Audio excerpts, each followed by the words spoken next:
All right, game one post-trade deadline season is in the books, and the Avs with a pretty dominant performance over the Toronto Maple Leafs. What do the stats say? Let's talk about it. StatCast of the Locked On Avalanche podcast coming at you.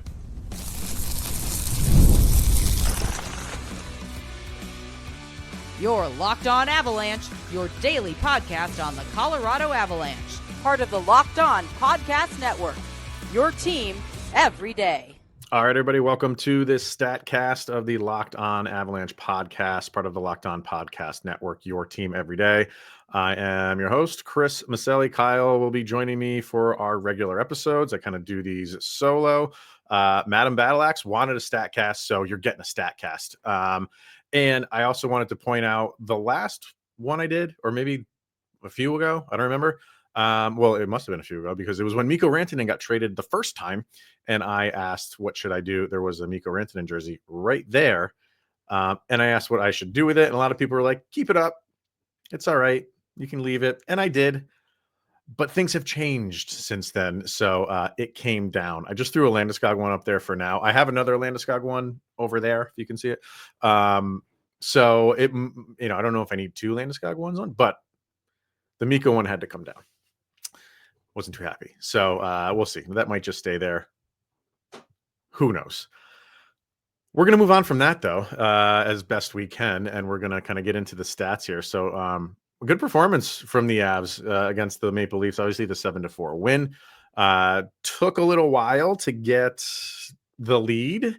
Or not the lead, but you had the lead. You had to catch up and then regain the lead. And then you get those few empty netters that really put it out of hand. So the 7-4 win, and this is a different team now. You clearly have a completely new mindset. It's a different looking team, much bigger team. Still have the speed, but man, are they bigger? And man, do they look like they are ready to go on all four lines? So let's dive into the stats and see how things line up for the Avs, because it's pretty interesting. You see on the third bullet point there, I'm going to go back to that McKinnon 11-point night the other day, just because there's something really interesting on hockey stat cards, which we'll get to a little bit later, that really show how great of a performance that was. It's pretty cool. All right, let's dive into the what we do first, and that's the goal visualizers over on NHL.com. We won't do every single one of these because there are 7 goals, but we'll start with the first one, the Val Nichushkin one, which got them on the board for his first of 3. And this was a good play by Manson. Keep the puck in the zone, and you get Lindgren just flicking it on net, and there's Val just for the tip. And that's what he brings, right? I mean, if you just watch him, he's got the double circle on him, so you know the one who scored the goal. And this is, you keep the puck on the blue line, so you have everybody in movement too. I'm going to rewind this. Everybody just moves around constantly, and I know that's hockey, but for the Avs, like, that's where they can really kind of twist defenses in pretzels, and you'll see this on most of the goals. So there's, you have Nylander has an opportunity to get out of the puck, or get the puck out of the zone, I should say, and Manson does a good job of keeping it in the zone, flicks it on net, and you saw that a lot from the Avs. You see the shots on goal over here, 34 for the Avs. That was the game plan. Congest the net front. You'll see that in the heat map as well. A lot of the action is right in front of the net for the Avs. So just throw the puck on net and see what happens. And Lindgren just comes up and he just fires it. He didn't come back around and try to throw it back around the net. No, you have an opportunity. Just throw it on net. There's Manson again. He throws it on net. So both your defenders are just throwing the puck on net. And there's Nichushkin just in perfect position to just get his stick up, tip it, and there you go. Here's the second Val one. I love this one. There's Malinsky again. He throws it on net. So there's your defenders constantly throwing the puck on net. Here's Val. He's got the double circle, but watch Brock Nelson here. They kind of go back and forth. Whoop, Nelson. I screwed that up. So let me play that again. Here's the Malinsky shot. And here you go. And look at that little pass from Brock Nelson. Just in a phone booth. And just a beautiful, beautiful pass to Nichushkin for his second goal. Throws it back. Boom. There's all these guys around him, and he's able to get that puck over to Nichushkin. Malinsky shot. Here you go. Here comes three guys convert. Three. Because this guy's on Nichushkin right there, but he's going to come over just the littlest bit. Look at those two guys on Nelson, and you'll just see the puck just ever so slightly, just boom. And then Nichushkin does the rest. Beautifully done. Here's the Jonathan Drouin one. And this is from Coyle. This is a nice play as well. Coyle throws it around the net. And this is Colton, and just that beautiful pass to Jonathan Drouin for the goal. The thing I want to point out with this goal is, as you see it coming into the zone, you'll see there's Drouin in the middle. Okay, right here. Okay, you have Drouin kind of just, right in getting down in between the dots.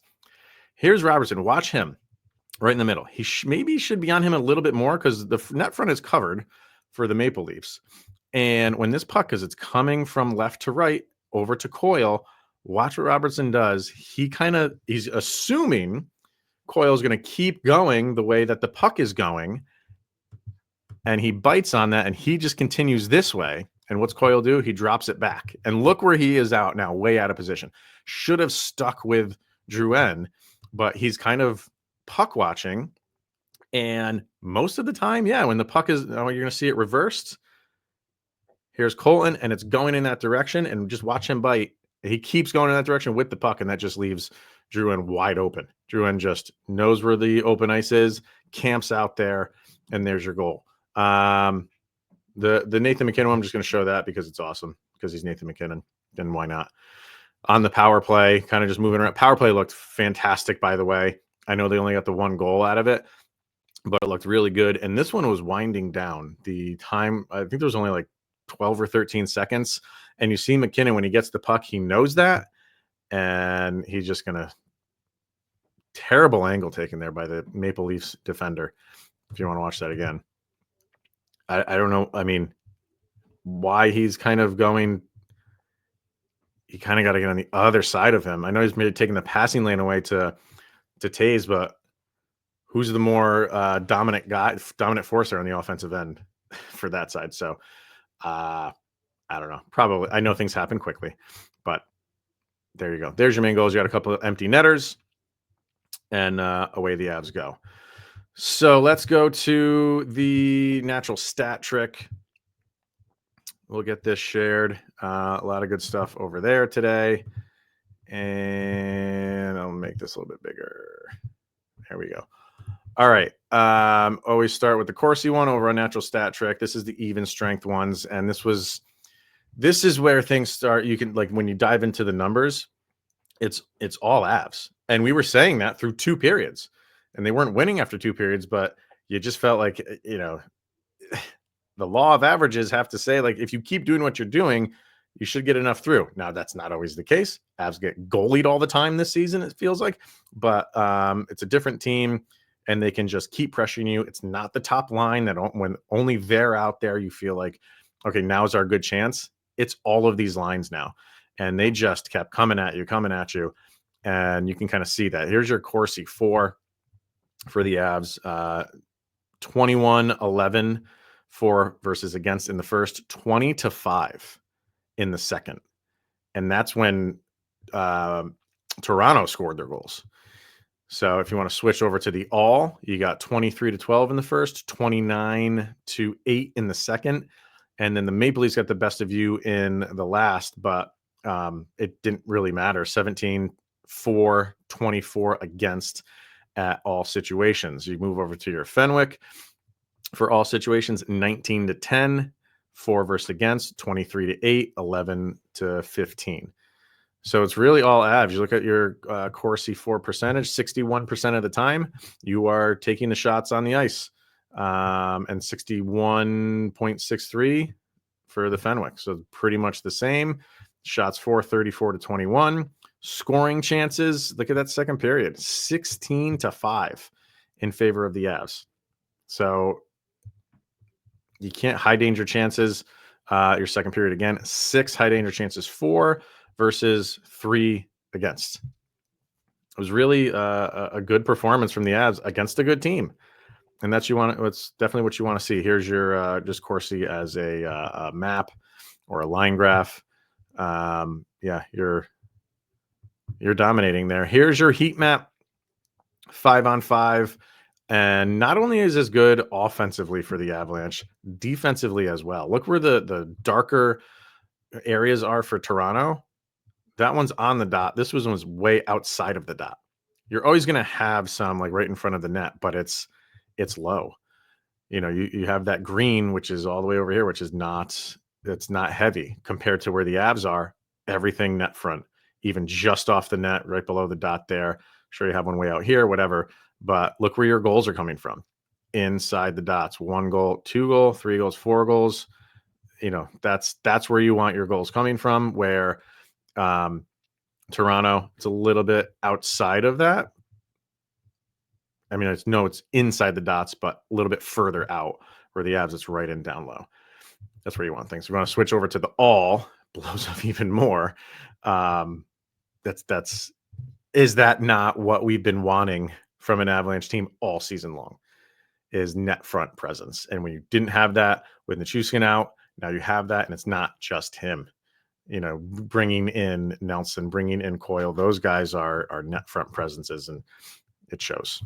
Definitely shows. So let's look at the power plays here. Again, I thought it was really good power plays. And when you look at, you know, if you just look at these in total, there's a lot of blue there, which typically is obviously what you want. And look at that. All 3, you won the opening faceoff. Get out of here. What's going on with this team? You have net front presence. You're destroying in the Corsi and the Fenwick, and you're winning opening draw power play faceoffs. Stop the presses. Give us the cup. That alone is enough for me. No, it's not. But you know, you had a lot of movement. You had really good possessions. You weren't like fumbling the puck. It wasn't like easy clears for Toronto. Sure, they were getting clears. It's, you know, the nature of a power play sometimes, but all in all, they looked really good. And then on your last one, right at the end there, like I said, it was like 12 or 13 seconds. You finally got your goal. So good job. For your individuals, I didn't want to do that one. Where's the is it the on ice report? Yes. Okay. So we'll switch over to all situations here, and your Corsi for percentage. Marty Nishis was dominant in this game. Let me zoom in on this for a second. All right, let me zoom in over here. There's so here's your Corsi for percentage for Martin Nishis. 35 for, 9 against. So basically 80% of the shots when Martin Nishis is out on the ice are from his team. Same goes for Nathan MacKinnon, 74.5%, 32 for, 11 against. Drew Wren was up there. I thought Drew Wren had a great game. That line, Drew Wren, Nichushkin, and Nelson, good God, like that's what the Avs have been waiting for probably since the Nazem Kadri days. And Drew Wren is going to benefit from that. So he's 27 for, 10 against. He's over 70%. Nichushkin's over 70%. Sam Malinsky had a fantastic game. He's up at 65%. So all of these, I mean, really the ones down here, you're at 42 for your depth guys, but it's not terrible. 6 for, 8 against for Parker Kelly, 9 for, 12 against for Ross Colton. Like, it's not 9-35 against. You know what I mean? Your depth guys, you want them to provide and produce, but also not get just blown away. And they didn't. I thought those guys held their own. But overall, your top guys did what they had to do all the way down. Thought it was an excellent game in that regard. So, is there anything else in this one that we're just your lines? If you want to take a look at those, here's your Lehkonen, McKinnon, and Nashis line. 14 for, 7 against as a line in total. There's your Drew Nelson Nichushkin, 13-4-9 against. Yeah, that line is going to be difficult to go up against. So, all right, let us go over to Hockey Viz. Let me share that. And some good stuff over there as well. Minimize that. All right. This one, I shared this while the game was going on after 2 periods, the shot pressure chart. And again, this kind of just shows kind of who's like in command right now. And you see this is the first period here. Blow this up a little bit. That's too much. There you go. The purple is the Avs. So that's a lot of just kind of in your offensive zone and controlling the puck. And you don't see a lot of Toronto. Second period, we've talked about that second period a lot already, even more so. You have a ton of possession from the Avalanche, not a lot from Toronto. Flips a little bit in the third, and, the 2 empty netters helps out for the Avs, but, Toronto kind of upped the pressure a little bit more, but the Avalanche did a good job of combating that and doing what they had to do. But you just look at that from a whole, just from a wide angle view, that's just a lot of purple and not a lot of blue. That means you're in control of the puck. And that's the name of the game, is it not? All right, let's see. Here's more of the heat map, just kind of a different way to look at it. But again, all in here, remember this one that was way outside? Whatever. That's where everything's happening. Right down in front of the net, just off of the net, compared to the Toronto, which is, you have some right around the faceoff dot, but other than that, kind of just floating around, it seems like, and that's good defense for the Avs. Look at the shot locations too. I don't have to go too deep into these, but because all of these squares and circles and triangles, like the diamonds, they mean something different. Between a shot or a missed shot or a type of shot. Ignore all that. Just look at how busy the Avs is compared to Toronto's. So again, and everything is way around the outside. Not a lot. Look right in the middle there is empty. I'll go back to the Avalanche one again. That's all over the place. More condensed, more right down the middle. Kind of just drives home the point of how things are going for the Avs in this game anyway. The last one we'll do for here is a 5-on-5. Again, this chart's from dull to good to fun and bad. And this red line down the middle, you want to be on the right-hand side of that line. All of the Avalanche guys in this game are in black, and the majority of them are to the right side. So, dull is not the worst thing in the world. That just means you're not exciting, whatever. And obviously good is good. This line here, like I said, you have most guys on the right-hand side of that. The only guys that are to the left-hand side of that are some of your defenders, Makar and Taves and Lindgren and Manson, but they're still pretty close to this line. So you don't have, you have Lawton over here, Myers over here, Robertson, like when you're over to this side, that far over to the line, it's not where you want to be. So even though you do have some guys, you're always going to have some guys to the left side of this line. How far away from that red line are you? Not so far. And if you're looking at it from a Toronto standpoint, not many guys on the right side of that line. I got to give Mitch Marner credit here. I don't watch a ton of Toronto games, but that guy can play. I'm going to zoom in on that. Sorry. I know he takes a lot of heat sometimes, and he's kind of like a whipping boy for people outside of Toronto, maybe even inside Toronto. But he impressed me. He impressed me a lot. So no surprise there. So it's one of those things, like, start appreciating that guy. He can play, which is, I said, no surprise. So let's get over to the hockey stat card one. Some fun ones over here. Where is it here? Hockey stat cards. Let's share that. All right. Here's your Avs. And again, for this, your line down the middle right on the 0 is kind of where things go off of. If you're going to the right of that, It's where you want to be. If you're going to the left of that, it's not where you want to be. Look who's to the left. The bottom two guys here, Taves and Makar. Usually doesn't happen.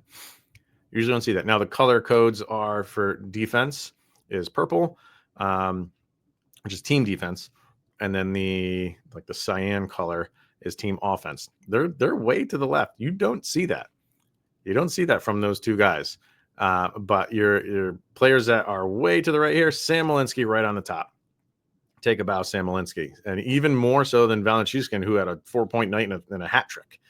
So Sammy G's up there, McKinnon's up there, Coyle, Drew, like pretty much everybody is trending in the direction you want. Even your depth guys, I talked about those just a minute ago, like your Logan O'Connor, Parker Kelly, Jack Drury. Like you got a little bit going to the left, but you're condensed. It was in the what was it, the dull area, but that's fine. That's you're not a liability. You're out there, you're doing your job, and you're not getting pushed around. You're staying right where you should be. So I'm fine with that. It's when you get guys like Sam Malinsky, who you expect to kind of be in this area with the Logan O'Connors and Parker Kellys. When he has something like this, you notice that and you're like, wow, that's an excellent game from someone who gives you good games. But these guys up here are reserved for the Nathan McKinnons and Cale Makars of the world. If we go over to the game score, now this here, like we'll take Sam Malinsky, goes out to a 5.12. Excuse me, that's Austin Matthews, a 4.78 score for Sam Malinsky, game score for Sam Malinsky. That's fantastic. I don't know how Austin Matthews got. I know he had 3 assists. A 5.12 is insanely high, especially for somebody on a losing team. Whatever, but Malinsky with a 4.78 score is spectacular. Spectacular for anybody, especially for him. And Shuskin's up there with a 4.42. Sammy G's up there. McKinnon, 2.90. And if you scroll down to the bottom, we're not going to be doing this much when you have to scroll all the way to the bottom to see Cale Makar at a negative 1.16 and Taves at a negative 1.07. Again, that does not happen a lot. And how do I know that? Because I'm going to show you something here, which is pretty fun. So they have a thing in here. I got to find it. All right, here it is. It's for the whole season. It's who's had the top single game performance of the year in terms of the game score. And look who's at the top. That is Cale Makar and Nathan McKinnon. And that was the 6-point night for Cale Makar and the 5-point night for Nathan McKinnon. An 8.90 game score for Cale Makar and a 7.73 for Nathan McKinnon. Both on the same day when they had that 11-point night. You can even go down to number 10 here. Arturi Lehkonen, back in January, had a 6.97 game night. So 3 of your top 10 gamer scores over on Hockey Stat Cards belong to the Avalanche. 2 of them in the same game. So Cale Makar having a 6-point night and following it up with, maybe not his best game. I think we can forgive him for that. Funny part here, here's your average gamer score. Who on any given night, Kaprizov's up there, who hasn't played in a while. You got Draisaitl and McKinnon, the 2 guys that are going head to head for the Hart, are right up there at the top. If you're interested in who the worst performance is, Dylan Sandberg, a -8 that came at the beginning of the season, and Neil Pionk, the same game. So how we can tout the 2 best performances in a same game. The same can be said for Winnipeg. Now that is long in the past, and they've long overcome that. But I thought that was kind of funny. The 2 worst performances are from Winnipeg. Let's hope that carries over into the playoffs. That would be nice. All right, the last thing we're going to do, of course, is Money Puck, and we look at the. I don't have to keep doing this with Money Puck and the playoff wheel, but I will. Because I remember when we first started doing the StatCasts, I think the Avalanche playoff percentage of making the playoffs was I think the first time we did it was 79%. I think it was just below 80%, which is still fine. And you felt fine about that. But now look at it. Now you're at 98.6. Yeah, I think, playoffs are obviously in the future. But what I like about this is look at the Oilers. 97.3. The Avalanche have a better shot at making the playoffs than the Edmonton Oilers. So what up? And then we'll look at as we always do, where's did I pass it? Oh, no, they went to the next day already. Oh, they're moving on. So let's go back a day. And we'll look at the deserve to win-o-meter, because that's always fun. Let's close all these ads here. Here's your deserve to win-o-meter, which should be coming up any second here. Come on, deserve to win-o-meter. There we go. Going to simulate 1,000 games. Obviously, this should be leaning towards the Avalanche, and you can tell that it is. And there we go. 666. Hey, we're not the enemy right now. I think we know who that is. So yeah, 66% of the time, simulate that game 1,000 times with all of these stats provided. Avalanche come out on top, which doesn't really surprise me. So there you go. And this kind of just gets there's your, if you want to look at expected goals, Avs with a 3.9 expected goals to the 1.91 for Toronto. There you go.